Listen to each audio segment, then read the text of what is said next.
우리가 살아가는 세상은 과정은 무시하고 결과만 중요시하는 경우들이 참 많이 있는 것 같습니다.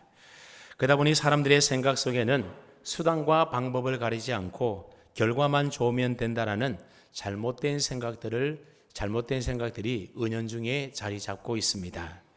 아직도 부정선거가 계속되는 이유가 무엇이겠습니까? 부정선거를 해서라도 당선만 되면 된다라고 생각하기 때문에 그렇습니다. 학교에서 아이들이 컨닝을 하는 것도 아무렇지 않게 생각하는 이유가 무엇이겠습니까? 컨닝을 해서라도 좋은 점수 받으면 된다라고 생각하기 때문에 그렇습니다. 이 세상은 결과만 요구하기 때문에 사람들은 그런 요구에 길들여져 있기 마련인 겁니다. 하지만 여러분, 하나님은 다르지 않습니까? 하나님은 결과만 보시는 분이 아니라 그 과정도 보시고 또한 그 동기까지 다 살펴보시는 분이십니다. 특별히 목적이 아무리 거룩하고 선하다 할지라도 그 과정이 선하지 않다라고 한다면 하나님은 그 일을 결코 기뻐하지 않으십니다. 가령 어떤 교회가 교회 건축을 하려고 땅을 매입했습니다. 근데 그곳은 건축 허가가 날 수 없는 땅입니다. 그래서 교인들이 그곳에 교회가 건축될 수 있도록 건축 허가가 날 수 있도록 계속해서 기도를 합니다. 그리고 어느 날 당회에서 건축 담당 공무원들에게 많은 뇌물을 주고 건축 허가를 받아서 교회를 지었다라고 한다면 여러분, 그 일을 하나님이 기뻐하실까요? 아마 기뻐하지 않을 겁니다. 목적이 아무리 선하다 하더라도 그 목적을 이루어가는 방법과 또한 수단 또한 옳고 선해야만 그것이 하나님 보시기에 옳은 일인 겁니다. 단지 목적이 옳고 선하다고 거룩하다고 해서 그것을 성취해 가는데 만약 우리가 악한 방법, 옳지 않는 방법, 하나님의 뜻이 아닌 방법을 우리가 동원한다고 한다면 그것은 하나님 보시기에 잘못돼도 한참 잘못된 것입니다. 지금은 사망했지만 기독교 이단 가운데 만민성결교회 이재록 목사라는 사람이 있습니다. 그 사람이 미국 라스베가스에서 도박을 해서 수천만 원을 탕진한 일이 나중에 밝혀지게 되는데 그가 PD 수첩에서 뭐라고 얘기한지 아십니까? 조금이라도 벌어서 어려운 교회 재정을 해결하기 위해서 도박을 했다. 그것도 아주 당당하게 이야기했다는 겁니다. 물론 이리저리 둘러대기 위해서 했던 거짓말이긴 하겠지만 그 말이 사실이라 하더라도 여러분, 그것은 기독교 윤리에 율자도 잘 모르는 기가 막힌 일이지 않겠습니까? 하나님은 아무리 목적이 선하고 옳고 거룩하다 하더라도 그 목적 자체만 보시는 분이 아니라 그 일을 이루어가시는 모든 과정과 또 방법까지도 다 함께 선한가 옳은가 거룩한가를 살펴본다는 사실을 우리는 잊지 말아야 되겠습니다. 그러므로 수단과 방법을 가리지 않고 결과만 좋으면 된다라는 식의 그런 세가상적인 사고방식을 우리는 떨쳐버려야 될 줄로 믿습니다. 그런데 오늘 본문에 보면 하나님의 언약 가문의 계승자를 축복하는 그 거룩한 일을 행함에 있어서 세상의 속물스러운 온갖 방식을 사용하는 사람들이 오늘 본문에 등장하고 있습니다. 근데 아이러니하게도 그 사람들은 모두 다 한가족 공동체의 일원이었습니다. 그것도 당시의 지상에서 하나님의 언약의 축복을 유일하게 계승받았던 믿음의 가정인 그 이삭의 가족의 구성원들이었다라는 겁니다. 그런 그들이 하나님의 복을 비는 거룩한 축복의 과정 속을 가만히 들여다보게 되면 인간의 욕망이 추하게 다 드러나고 있음을 발견할 수가 있습니다. 서로가 서로를 속이고 거짓말과 속임수가 난무하고 갖은 술수들로 오염되어 있습니다. 이런 속물스러운 일들이 하나님의 거룩한 일들을 이루며 성취하기 위한 믿음의 가정 안에서 일어났다라고 하는 그 사실 자체가 우리로 하여금 참 당황스럽게 만듭니다. 우리가 지난주에 살펴보았던 이삭은 어떠한 인물이었습니까? 큰 자가 작은 자를 섬길 것이라고 하시는 그 하나님의 약속의 말씀을 까맣게 다 잊어버렸습니다. 그래서 그는 자기가 사랑하는 아들 에서에게 하나님의 뜻과 다름에도 불구하고 에서에게 축복하려고 하지 않습니까? 근데 우리가 이미 살펴본 것처럼 에서는 어떤 사람이었습니까? 에서는 장자의 명분을 가볍게 소홀히 여기는 사람이었습니다. 다시 말하면 영적인 일에는 아무런 관심도 없는 사람이었었고 하나님의 언약의 약속도 중요하게 여기지 않는 사람이었습니다. 그러다 보니 그는 해쪽 속 여인 둘을 자기 아내로 맞이해서 이삭의 마음을 근심케 했던 아들이 누구입니까? 그 아들이 바로 에서였다라는 거죠. 만약 이삭의 영안이 흐리지 않고 밝았었다라고 한다면 에서는 아니구나, 단번에 이삭이 알아차렸을 겁니다. 하지만 이삭은 그의 영안이 흐려져서 영적 분별력이 없었습니다.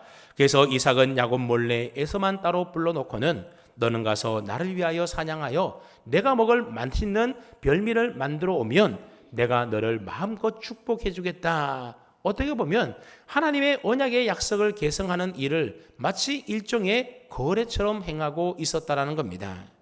그러니 사실 이삭의 마음속에는 하나님의 언약을 계승시키겠다라고 하는 거룩한 영적인 일에 관심보다도 뭐에 더 관심이 많았다라는 겁니까? 그 거룩한 일을 빌미로 삼아서 맛있는 별미를 즐기려고 하는 인간의 식욕, 육체적인 탐욕이 더 앞서고 있었다라는 것을 알 수 있습니다. 먹는 식탐에 너무나 마음을 빼앗긴 나머지 하나님의 언약의 가문의 계승자를 축복하는 그 거룩한 일을 함에 있어서 하나님의 뜻보다도 자기 중심적인 생각을 이삭은 더 앞세웠다라고 하는 것이죠. 여러분, 지금 이삭이 에서에게 하려고 하는 일은 한 집안의 영적인 언약의 장자권을 계승하는 아주 거룩하고 중요한 일이지 않습니까? 그렇다면 최소한 온 가족들이 함께 모여서 의논을 하고 또 하나님께 묻고 하나님께 기도함으로 그 일들이 이루어져야 하는 것 아니겠습니까? 근데 이삭은 이렇게 중요한 일을 다른 가족들과는 한마디 상의도 하지 않고 오로지 자기 마음대로 지금 행하고 있는 겁니다. 만약에 이삭이 영적으로 깨어 있어서 이 거룩한 일을 하기에 앞서서 단 한 번이라도 가족과 상의했다면 어떠했을까요? 아니면 하나님께 묻고 하나님께 기도를 한 번이라도 해봤다라고 한다면 이삭은 절대로 에서를 축복하려고 하지 않았을 겁니다. 그런데 그의 영안이 잔뜩 흐려져 있다 보니 영적인 분별력을 잃어버리게 되었고, 그러다 보니 하나님의 뜻보다도 자기 마음대로 자기 하고 싶은 대로 육체가 원하는 대로 지금 행하고 있는 겁니다. 무엇을 하는데요? 거룩한 일을 하는데 하나님의 뜻은 배제되어 버리고 인간의 생각이 앞서고 있었다라는 겁니다. 그러므로 오늘 우리들도 주님의 일을 할 때에 우리의 영안이 흐려져서 하나님의 말씀과 하나님의 뜻보다도 사람의 생각과 사람의 뜻이 더 앞서지 않도록 우리는 늘 조심하고 더 조심해야 하는 겁니다. 그 일들을 행함에 있어서 나 혼자 독단적으로 육체적으로 해결해 나갈 것이 아니라 함께 서로 의논하고 머리를 맞대고 하나님 앞에 기도함으로 그 거룩한 일들을 하나님의 뜻에 맞게끔 이루어 가야 한다는 것입니다. 그런데 여러분, 오늘 본문을 우리가 가만히 또 읽어보게 되면 이 거룩한 일을 행함에 있어서 속물적인 행동을 한 사람은 이삭뿐만이 아니었다는 겁니다. 그의 아내 리브가도 만만치가 않았습니다. 오늘 본문 5절 말씀을 보시게 되면 이삭이 그의 아들 에서에게 말할 때에 누가 들었다고 합니까? 리브가가 들었다고 합니다. 근데 들었는데 이것은 엿들었다라는 의미의 말인 것입니다. 특별히 들었다라고 하는 말이 히브리어 원형으로 보게 되면 샤마라고 하는 단어를 쓰게 되는데 오늘 본문에 보게 되면 능동태 분사형인 쇼마하트라고 하는 단어로 기록되어 있다는 겁니다. 이게 무엇을 의미하는가 하면 이 리브가는 어떤 목적을 가지고 지속적으로 그날 한 번만 들었던 것이 아니라 그동안 계속해서 쭉 들어왔었다, 엿듣고 있었다, 그런 의미의 말인 겁니다. 그러니까 리브가는 우연치 않게 이삭과 에서의 말을 엿들은 것이 아니었던 것이죠.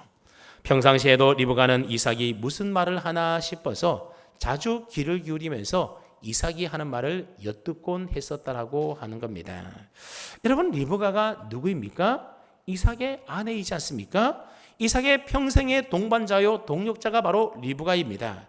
그런데 남편 이삭과 아내 리브가 사이에는 이제는 어느덧 대화도 단절되어 있고 서로 소통이 이루어지지 않고 있음을 발견할 수 있지 않습니까? 그러다 보니 집안의 가장 중요한 영적인 일을 행함에 있어서도 남편이 아내와 전혀 상의하지 않고 자기 마음대로 그 일을 행하고 있습니다. 그리고 아내 리브가도 집안의 그 중요한 일을 남편에게 직접 듣지 못하고 문 밖에서 몰래 엿듣고 있었다라는 겁니다. 그러니 여러분, 이런 이삭의 가정에 문제가 많아 보이지 않습니까? 그런데 여러분 예전에는 이삭의 집안이 그렇지 않았다라는 겁니다.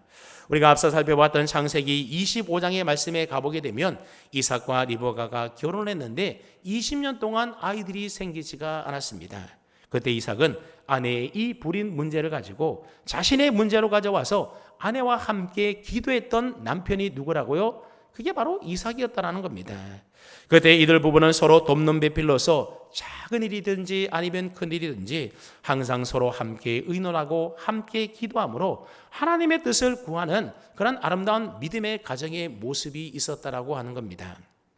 근데 지금 이삭은 하나님의 언약을 계승하는 가장 중요한 일을 행함에 있어서 한마디 의논도 없이 아무런 기도도 하지 않고 그저 자기 멋대로 자기 마음에 드는 에서에게 축복을 하겠다라고 하고 있는 겁니다. 그러니 그 말을 몰래 엿들었던 리브가가 그 말을 들었을 때 어떤 마음이 들었을까요? 아마 큰일 났다 싶었을 겁니다. 왜 큰일 났다 싶었겠습니까? 하나님은 분명히 큰 자가 어린 자를 섬길 것이다, 그렇게 말씀을 분명히 하셨기 때문에 그렇습니다. 그런데 영안이 흐려진 남편이 하나님의 뜻을 어기고 별미의 눈이 어두워서 한마디 자기와 의논도 하지 않고 하나님 앞에 기도하거나 물어보지도 않고 그저 하나님의 말씀과 어긋나게 자기 마음대로 에서에게 축복하려고 한다라고 하는 것이죠. 그러니 큰일이지 않습니까? 그래서 리브가가 나름대로 계획을 하나 세우게 되는데 그 계획이 무엇이었습니까? 이삭이 사냥하러 간 사이에 남편 몰래 속여서 에서 대신에 하나님이 축복의 언약자로 세운 이 야곱에게 대신 축복을 받게 하는 계획이었습니다. 만약 에서가 들에 나가자마자 사냥에 성공해 온다라고 한다면, 그래서 그 모든 계획들이 들통나게 되온다고 한다면 여러분 큰일 나는 것 아니겠습니까? 그러니 리브가는 그런 계획을 조금도 머뭇거리거나 망설이지 않고 바로 곧바로 시행하게 됩니다. 그래서 리브가는 급히 야곱을 부릅니다. 그리고 자기가 엿들은 말들을 야곱에게 다 일러주면서 뭐라고 얘기하는지 한번 보십시오. 8절을 보시면 그런즉 내 아들아 내 말을 따라 내가 내게 명하는 대로 하라, 그렇게 말하고 있습니다. 요즘 말로 하면 얘야 두말하지 말고 엄마가 시키는 대로 다 그대로 해, 그런 말을 리브가가 야곱에게 하고 있는 겁니다. 자, 그러면서 리브가가 야곱에게 뭔가를 시키는데 뭘 시킵니까? 가서 좋은 염소 새끼 2마리를 가져오면 이 엄마가 그것으로 아버지가 즐기시는 음식을 맛있게 만들어 줄 테니 너가 그것 아버지에게 갖다 드리고 아버지로부터 축복을 받아내라고 하는 겁니다. 쉽게 말하면 너가 형 에서라고 아버지를 속이라고 이야기하고 있는 거죠. 그러니 여러분, 엄마가 아들에게 누구를 속이라고 한다고요? 아버지를 속이라고 지금 시키고 있다라는 겁니다. 그러자 야곱이 뭐라고 말하는지를 보십시오.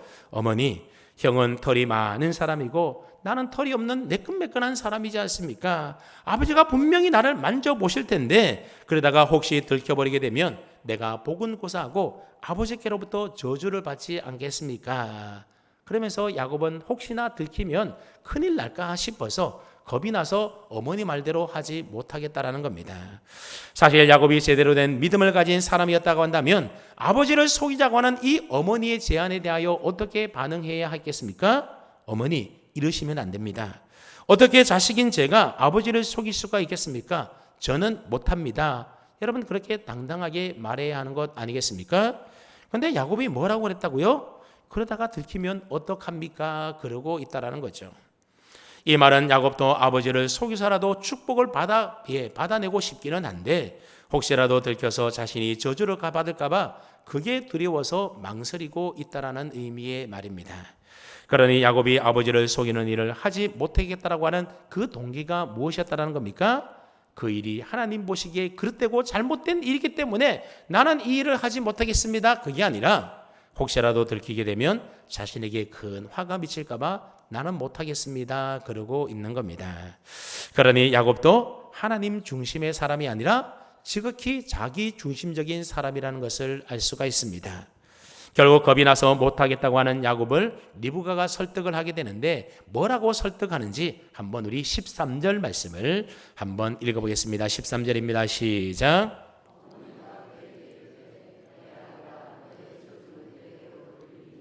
내 말만 따르고 가서 가져오라. 리브가가 아들 야곱에게 말합니다. 내 아들아, 만약에 너가 저주받으면 내가 그 저주 대신 다 받아줄 테니 그러니 너는 가서 내가 시키는 대로만 해. 그렇게 얘기하고 있는 겁니다. 아마 세상 모든 어머니의 공통점이 뭔가 하면 내 자식 잘 되는 일이라고 한다면 내가 대신 저주까지 대신 받겠다라고 한 것이 보통 어머니의 마음이지 않습니까? 그래서 여자는 약해도 어머니는 강하다, 그런 말이 있는 것 같습니다. 그러니 리브가의 이 말은 건성으로 했던 말이 아니라 아마 진심이었던 것 같아 보입니다. 이러한 리브가의 말 속에는 아들 야곱을 진심으로 사랑하는 그 어머니에 대한 마음 말고도 또 다른 마음 하나가 더 있었는데 그게 뭔가 하면 이삭과는 달리 하나님의 언약의 말씀이 바로 이 언약의 아들인 야곱을 통하여 성취되기를 원하는 그런 간절한 마음이 리브가에게 있었다라고 하는 겁니다. 하나님의 뜻이 이루어져야 되는데 그러려면 야곱이 축복을 받아야 되는데 이런 마음이 있었다라고 하는 거죠. 하나님의 말씀과 뜻이 이루어지기를 원하는 그 마음은 참 귀하고 소중한 마음이지 않습니까? 아마 하나님께서도 그런 리브가의 마음을 소중하게 여겼을 겁니다.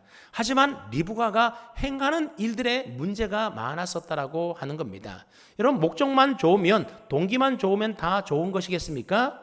아까 전에 그 일을 이루어가는 과정 또한, 방법 또한, 수단 또한 참 선하고 좋아야 한다 그랬는데 리브가는 그러지 못했다라는 겁니다. 하나님의 약속의 언약을 성취해가는 과정 속에 거짓말과 속임수와 인간적인 방법을 리브가가 동원하고 있습니다. 하나님의 언약을 성취해 가려고 하는 리브가의 동기와 목적은 충분히 선했습니다. 하지만 그것을 이루어가는 방법은 어땠다고요? 아들로 하여금 아버지를 속이게 하는 거짓과 기만이었다라고 하는 겁니다. 서론에서 말씀드렸던 것처럼 그 목적이 아무리 선하고 거룩하다 하더라도 과정과 수단이 선하고 옳지 못하다고 한다면 그것은 하나님 보시기에 결코 바람직한 일이 못 되는 겁니다. 우리 그리스도인들이 거룩한 주의 일을 하면서 거짓과 기만과 속임수를 사용한다고 한다면 여러분 그 일이 어찌 하나님을 기쁘시게 하는 일이겠습니까? 그런데 가끔 교회 안에 보면 종종 그런 일들이 많이 일어난다는 거죠. 이것은 하나님의 거룩한 일이기 때문에 그 일이 이루어지면 좋겠다라고 하는 욕심이 앞서다 보니 인간적인 생각이 하나님의 뜻을 거스려서 지극히 인간적인 생각으로 그 일들을 처리해 나갈 때가 많이 있다라고 하는 겁니다. 그런 일에 우리는 참 주의를 기울여야 하는 것입니다. 그러므로 어떤 일이 있더라도 목적을 이루기 위하여 잘못된 수단과 방법을 정당화시켜서는 안 되는 겁니다.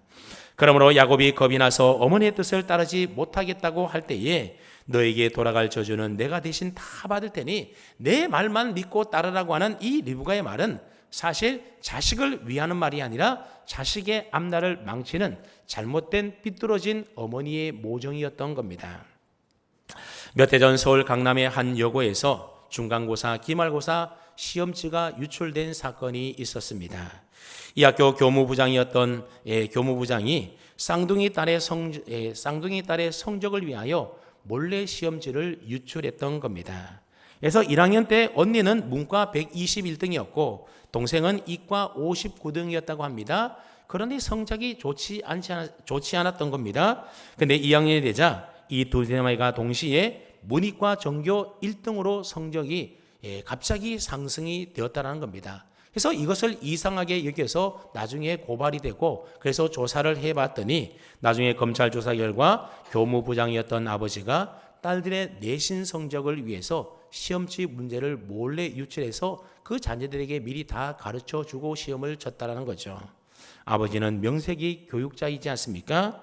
그런데 딸들 좋은 대학에 보내려고 시험지를 유출해서 딸들을 1등을 만들었다는 겁니다. 이 아버지는 뭐라고 얘기했는가 하면 나중에 혹 잘못되면 이 아빠가 모든 죄를 다 뒤집었을 테니 너희는 아무 걱정하지 말고 따르라 그렇게 얘기했다라고 하는 겁니다. 오늘 삐뚤어진 리브가의 모정과 어쩌면 그리 닮은 꼴이겠습니까?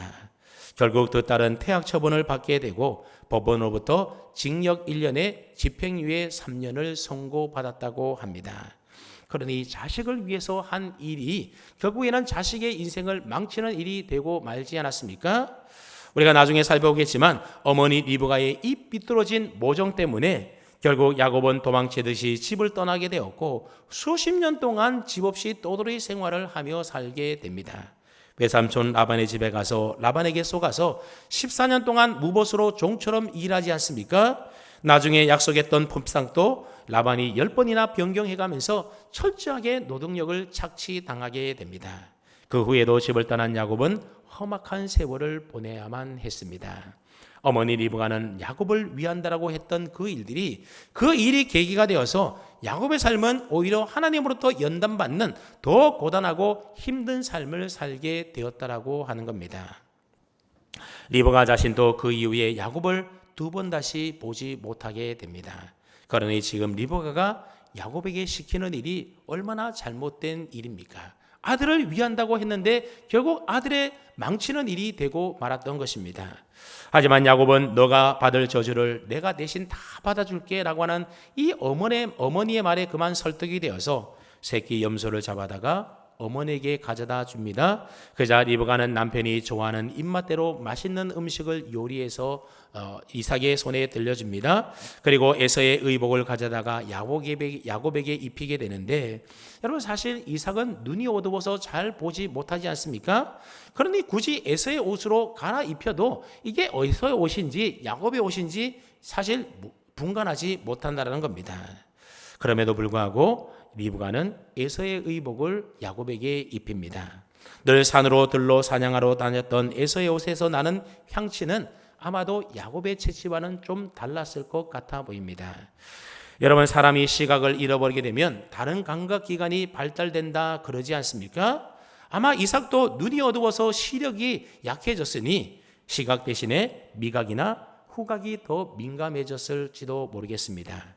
그래서 27절 말씀해 보면 나중에 이삭이 야곱을 축복할 때 어떻게 행동하는지를 보십시오.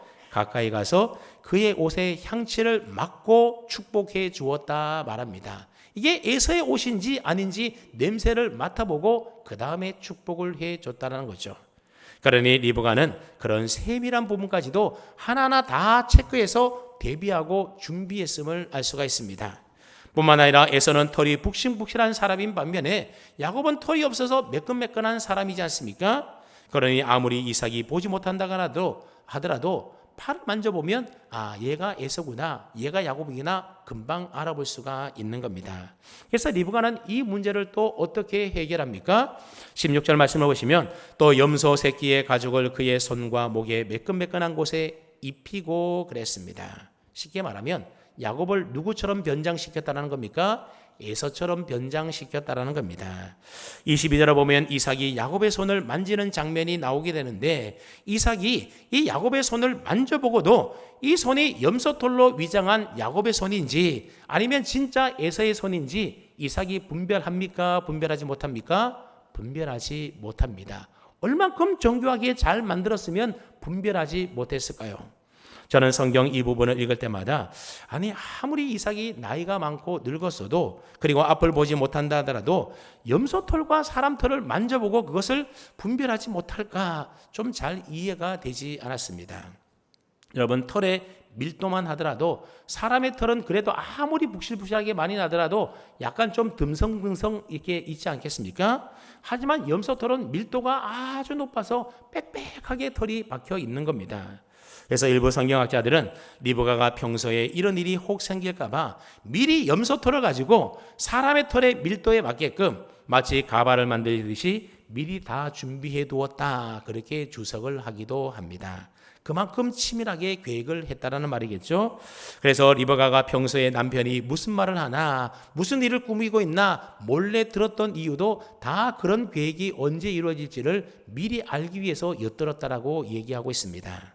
만약 여러분 이 말이 사실이라고 한다면 리브가는 오래전부터 남편을 속이려고 하는 계획을 아주 주도 면밀하게 준비해 왔다는 것 아니겠습니까? 그러니 거룩한 목적을 이루기 위해서라고 한다면 속물스러운 수단과 방법을 아무렇지 않게 사용하는 리브가 역시도 이상 못지 않았다라고 하는 겁니다. 그렇게 리브가는 남편을 속이기 위해서 야곱을 에서로 완벽하게 변장을 시켜서 맛있는 별미를 이제 야곱의 손에 들려주게 됩니다. 그리고 야곱은 드디어 아버지 이삭을 속이고 축복을 받아내기 위하여 아버지께로 나아갑니다. 그리고 나아가서 내 아버지여 그렇게 부릅니다. 여러분 이때 내 아버지여의 이 야곱의 목소리는 야곱의 목소리였겠습니까? 아니면 형 에서의 목소리를 흉내내는 소리였겠습니까? 예, 아마 틀림없이 평소에는 내 아버지여 이렇게 했다면 야곱이 이때는 형 에서를 하면서 내 아버지여 아마 이렇게 했는지도 모르겠습니다. 그래서 이삭은 그래 내가 여기 있다. 내 아들아 넌 누구냐? 넌 누구냐고 물어봤던 겁니다. 아마 목소리가 조금 평소와 달라서 그랬는지도 모르겠습니다. 그러니 이 말을 들었던 야곱이 얼마나 긴장이 되었겠습니까?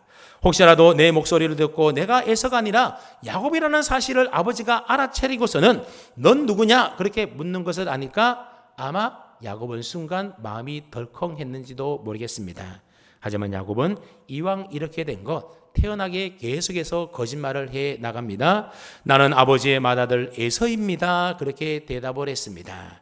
그러면서 아버지가 명한 대로 사냥한 고기를 별미로 만들어 왔으니 이제 이 고기 맛있게 잡수시고 나에게 마음껏 축복해 주십시오. 그렇게 축복해 달라고 요청을 합니다.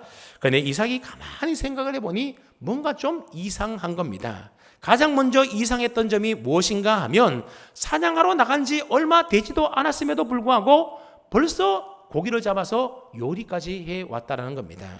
여러분 사냥하려면 들로 나가야 하는 것 아니겠습니까? 들로 나가서 짐승을 기다리든지 아니면 짐승을 쫓아다니든지 하면 시간이 꽤 걸릴 겁니다. 요즘처럼 뭐 총이 있어서 금방 짐승을 잡는 게 아니라 활로 짐승을 잡으려면 얼마나 어렵고 힘들겠습니까? 혹 사냥에 성공했다 하더라도 집으로 와서 짐승도 잡아야 되죠. 그 다음에 요리도 해야 되죠. 그러면 제법 시간이 오래 걸리지 않겠습니까? 근데 야곱은 어머니의 말을 듣자마자 염소 우리로 달려가서 새끼 염소 2마리를 잡아서 그의 어머니가 요리를 했으니 아마 시간이 그리 오래 걸리지는 않았던 것 같아 보입니다. 그래서 이삭이 이상해서 물었던 겁니다. 내 아들아, 내가 어떻게 이같이 속히 잡았느냐? 어떻게 이렇게 빨리 잡아서 요리해 왔느냐? 그 말이겠죠? 그러니 리브가의 계획이 이제 다 들통나게 생긴 겁니다. 자, 그렇다면 앞서 작은 부분까지도 다 세밀하게 준비했던 리브가의 계획에 실수가 있었던 것일까요? 시간을 잘못 계산했던 것일까요? 리브가가 시간을 체크하지 못해서 너무 일찍 요리를 만들어 온 것이겠습니까? 그렇지가 않아 보입니다. 리브가와 야곱이 철저하게 계산된 시간에 맞추어서 요리를 해왔을 겁니다. 지금 에서는 들에 사냥을 하러 나가지 않았습니까? 만약에 에서가 들에 나가자마자 진짜 하나님의 은혜와 도우심 속에서 짐승을 잡아서 온다라고 한다면 그 모든 준비한 계획들이 다 수포로 돌아갈 위기에 있는 겁니다. 그러니 어쨌든 에서가 돌아오기 전에 빨리 요리를 만들어서 이삭을 속이고 축복을 먼저 받아내야 하는 것 아니겠습니까? 그렇다고 해서 너무 말도 안 되게 빨리 들어가게 되면 아버지의 의심을 받아서 축복을 받아내지 못할 겁니다. 그래서 리브가와 야곱은 나름대로 시간을 잘 철저하게 계산해서 딱 맞는 시간에 아마 들어갔을 겁니다. 그리고 혹시라도 이삭이 왜 이렇게 속히 잡았느냐 그렇게 물어보면 뭐라고 대답할지도 이미 미리 다 생각해 두었다라고 하는 겁니다. 그래서 야곱이 뭐라고 대답하는지 한번 보십시오. 우리 한번 20절 말씀 함께 읽어보겠습니다. 20절입니다. 시작.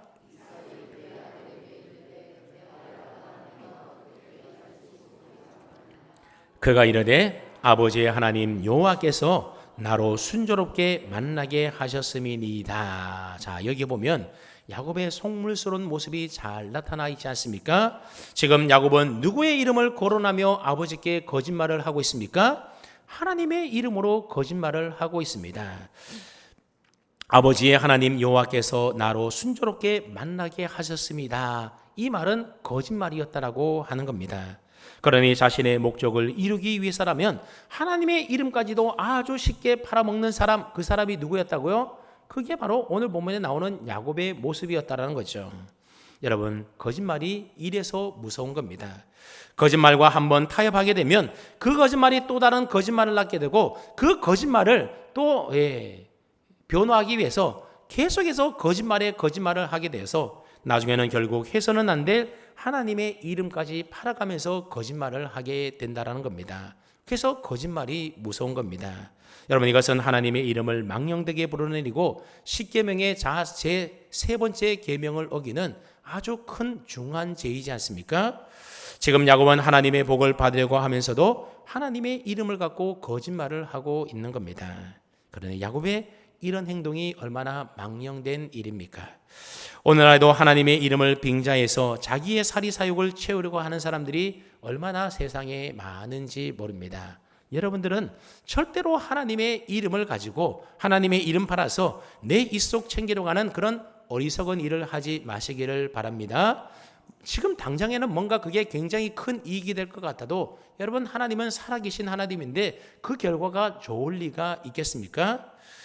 계속해서 오늘 보면 21절 말씀을 또 보시게 되면 여전히 이삭의 마음에는 뭔가 석영치 않은 찜찜함이 있었던 것 같아 보입니다. 그래서 이삭은 야곱에게 가까이 오라 그랬습니다. 너가 진짜 에서인지 내가 손으로 만져서 확인해 보겠다라는 겁니다.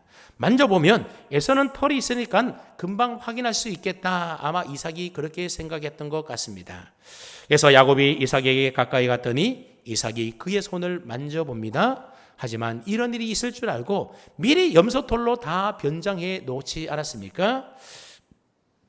그래서 야곱의 손을 만져본 이삭은 고개를 갸우뚱거리며 이상하다는 듯이 말을 합니다. 음성은 야곱의 음성인데 손은 에서의 손이로다. 이 이삭의 촉각과 청각에 불일치가 오게 되었던 겁니다. 손으로 만져보니 털이 있어서 에서의 손 같은데 목소리를 들어보니 아무리 변조했어도 그 목소리가 누구의 목소리라고요? 야곱의 목소리였던 겁니다. 결국 23절 하반절에 보게 되면 분별하지 못하고 축복하였더라 그럽니다.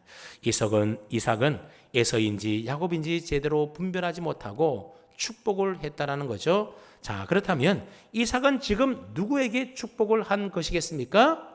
에서에게 축복을 한 겁니다. 물론 야곱이 축복을 받았지만 이삭은 에서에게 축복을 한 것이죠. 그런데 이삭에게 축복을 받은 사람은 누구입니까? 야곱이었다라는 겁니다. 그런데 야곱은 자기 입으로 자신을 누구라고 이야기하고 있습니까? 나는 에서다라고 말하고 있습니다. 자, 그렇다면 누가 축복을 받은 것이겠습니까? 에서가 받은 것이겠습니까? 야곱이 받은 것이겠습니까? 하나님의 언약의 축복을 받는 이삭의 가정에 이런 웃기지도 않는 넌센스와 같은 상황이 벌어지고 있었다라는 겁니다. 여러분, 왜 이런 일이 벌어진 것이겠습니까? 복을 주시는 분은 여호와 하나님이신데 마치 사람이 주는 것처럼 그들이 착각하고 있었기 때문에 이런 해프닝이 일어났다라고 하는 거죠. 그러다 보니 하나님보다도 사람에게 더 집중하게 되었고 사람에게 집중하다 보니 하나님의 방법이 아닌 인간적인 방법과 수단이 다 동원되었었다라는 겁니다. 이삭은 하나님의 뜻과 상관없이 자기가 에서에게 축복하면 에서가 복을 받을 줄로 착각하고 에서를 축복하려고 했습니다. 리브가는 어떻습니까? 혹시라도 남편이 에서를 먼저 축복해버리면 하나님의 약속의 말씀이 성취되지 않을 것 같은 착각에 빠져서 그래서 이삭이 에서를 축복하기 전에 야곱에게 축복을 받으려고 그렇게 여러 가지 속임수를 썼던 것입니다. 그리고 야곱은 하나님의 이름을 팔고 아버지를 속이서라도 내가 대신 축복을 받기만 하면 하나님의 복이 자기에게 올 줄로 잘못 생각하고 있었던 겁니다. 그러다 보니 언약의 축복을 계승하는 거룩한 일을 행함에 있어서도 하나님의 뜻보다도 무엇이 더 앞서고 있습니까? 인간적인 생각들이 더 앞서러워서 그래서 속물스러운 행동을 아무런 거리낌도 부끄러움도 없이 그들이 행하고 있었다라고 하는 겁니다. 여러분, 만약 오늘 본문의 이야기와 달리 이삭이 에서를 혹 축복했다라고 하면 어떻게 되겠습니까? 그렇다면 아브라함에게 하셨던 언약의 축복이 이삭에게서 야곱이 아닌 에서에게로 그 약속의 축복이 계승이 되었겠습니까? 그렇지가 않습니다. 만약 리브가가 이 일에 개입하지 않았다면, 그래서 야곱이 이삭으로부터 축복을 받지 않았다라고 한다면 이삭의 뒤를 이어서 언약의 계승자가 된 사람이 에서였겠습니까? 야곱이었겠습니까? 여전히 야곱이었을 거라는 겁니다. 왜냐하면 언약의 가문의 계승자가 되는 일은 사람이 축복한다고 되어지는 것이 아니라 하나님이 작정한 대로 하나님의 뜻 가운데 하나님이 이루어주는 일이기 때문에 그렇습니다. 리브가에게 바로 이 믿음이 있었다라고 한다면 이런 무리수까지 두면서 남편을 속이고 아들로 하여금 아버지를 감히 속이게 하는 그런 속된 일은 저지르지 않았을 겁니다. 그러니 리브가가 약속의 말씀을 붙들고 믿음으로 인내하면서 참고 기다렸으면 어떠했을까? 그런 아쉬움이 남는 겁니다. 만약 그랬다면 야곱과 에서 두 형제 사이에는 원수같이 지내는 갈등이 없었을 겁니다. 그리고 사랑하는 아들과 다시 만나지 못하는 생이별도 그들에게는 없었을 것입니다. 야곱도 집을 떠나 떠돌이 신세로 고생하며 살지 않아도 됐을 겁니다.